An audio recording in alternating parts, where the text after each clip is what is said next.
Zero Dark 30 is directed by Catherine Bigelow and is written by Mark Bowl. And this is their second collaboration that is, in my opinion, quite successful. The first one, of course, was The Hurt Locker.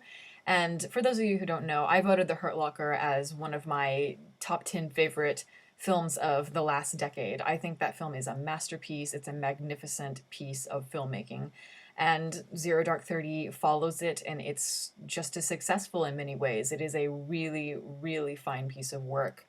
It's about, of course, the hunt and capture of Osama bin Laden, and it's led, ironically, by this very, very ruthless woman, Mia, played by Jessica Chastain. And now this film is, if you like The Hurt Locker, you're probably going to like this film because it is very true to the Catherine Bigelow style. A lot of people consider her a very good action director, and it's true, she really is. She is really a fan of the shaky cam thing, the movement, and many of you know I do not really like that style, but this is the one instance where I really, really think it works. Because to me, she's really captured a rhythm and a sense of immediacy that really does have a sense of thought behind it in ways that other films don't. So to me, it's like it's controlled chaos. It's chaotic, but very controlled. It's shot in a sort of docudrama style. It's almost like journalistic filmmaking, if you can call it that. It's not necessarily a documentary, but it could almost be because it's so realistic in the style. And also, her films are not really interested in backstory. She's very much about what's happening now, what's happening here, what's very procedural, and she wants to put you in the immediate moment so she can kind of capture a moment in time, I guess you could say. And also, the film is very subtle in this way. Because there isn't much backstory, she really allows you to sort of fill in the blanks yourself. And the film, the way it works, is very much like how I described Lincoln in my review for that one. I said that that film was like a bomb with a slow fuse. What I mean by that is that it just doesn't, you don't realize how it's affecting you and how it's evoking emotion until later on, maybe afterwards or slowly in towards the end of the film. And the same works with this one. It's just like a long crescendo towards a climax. It's just this long drawn out piece of tension, yet there's real kind of intelligence and pathos behind it, which of course I thought was really wonderful. There's a lot of layers, but you don't really realize that they're there until you really start thinking about it afterwards. Um, Part of that pathos comes from the main actress, Jessica Chastain, who to me, she is, I mean, this girl can do no wrong. She is one of my favorite actresses working today. She's almost like a chameleon. She can do any type of work, dramatic, comedy, whatever it is. And she really does give this character so much that could have easily been glossed over. I think what works so well about her is her face and her expressions. She's really able to give the character so much emotion and internal pain and uncertainty without having to say anything. And, she really had to do her work, I think, on this one because there isn't much there in terms of backstory or personality to work with on the surface of the character. So I think she achieved that absolutely brilliantly.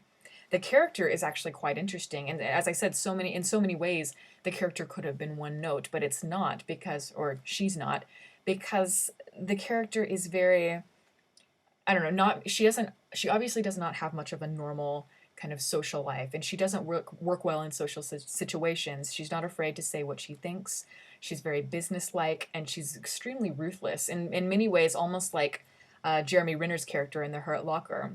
Ruthless in that way, and she's also very ballsy, and I really appreciate seeing something like that in a female character because you don't get to see that many strong female protagonists nowadays, or ever actually. So I really, really appreciated that. And also, I have to mention the writing. As I mentioned, Mark Bowl wrote this film, and he is just an incredible writer because he is able to, again, capture the subtlety, all of those internal layers and things like that are going on in the film. And he's able to kind of build conversations in a way that feels so realistic, yet they really get you to think. And the story, just in general, really does capture the paranoia, the maybe the angst, insecurity, and uncertainty that we all felt in America post 9/11. And there was one line that two of the characters say. Jessica Chastain says that she's been trying to find Osama bin Laden, and she thinks she has the key to finding him. But of course, they don't know if they should trust her because she is so young, and because really that's all she's ever done in her career is hunt for Osama bin Laden. And these two guys, I can't remember their names, but they're talking outside, and one of them says, she's really smart. I trust her. I mean, I don't remember exactly what he says, but he basically says something on along the lines of that she's very smart. And the other one turns to him and says, "We're all smart." And I thought that was a wonderful, it was just a pitch perfect line. It really captured the uncertainty of what all these people were feeling about where they should go and who they should trust and that sort of thing. So wonderful, again, story, magnificent, the dialogue, great. And I think that, part of it is because part of the reason why the story works so well is because, I mean, it's not propaganda. Catherine Bigelow never is concerned with propaganda in any of her films, or sorry, the latest films, is because she's really just trying to capture a feeling, as I said, and she really wants you to kind of figure out for yourself what is right and what is wrong.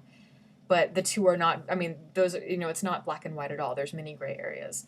So as I was watching this, I realized that no matter what side you're on, no matter who was in the film, all of them walk out with their hands dirty. No one comes out of any situation unscathed. There's a lot of underground dealings that are somewhat or very immoral that a lot of us don't know about. A lot of the American public don't really get to see.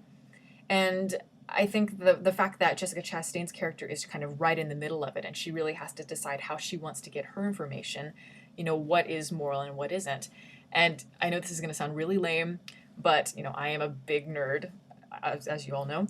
So as I was sitting there, I kept thinking about Spock's famous quote in Star Trek II, The Wrath of Khan: "The needs of the many outweigh the needs of the few." And I know that sounds stupid, but that's what I kept thinking about the whole time. And that's sort of how I felt as I was watching the film. But again, there are many ways you can interpret this film, and you definitely, definitely should see it. There have been, so many different 9/11 films, or films that kind of evoke feelings post 9/11. And there have been very few that I think really did succeed on almost every level. For me, that would be 25th Hour, one of my favorite films of the last decade as well, and United 93.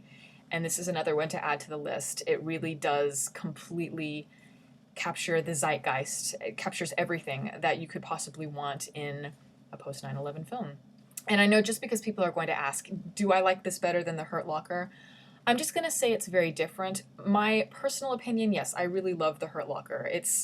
And I think that, again, that's just a personal preference. I prefer it because the characters to me were more interesting, and I like the character development over the more complex concepts and issues behind Zero Dark 30.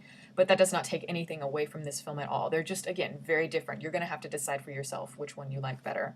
Or maybe you like them equally, who knows. But definitely go see this film. Highly recommend it. You can follow me on Twitter. The link is below. And thank you all for listening. See you next time.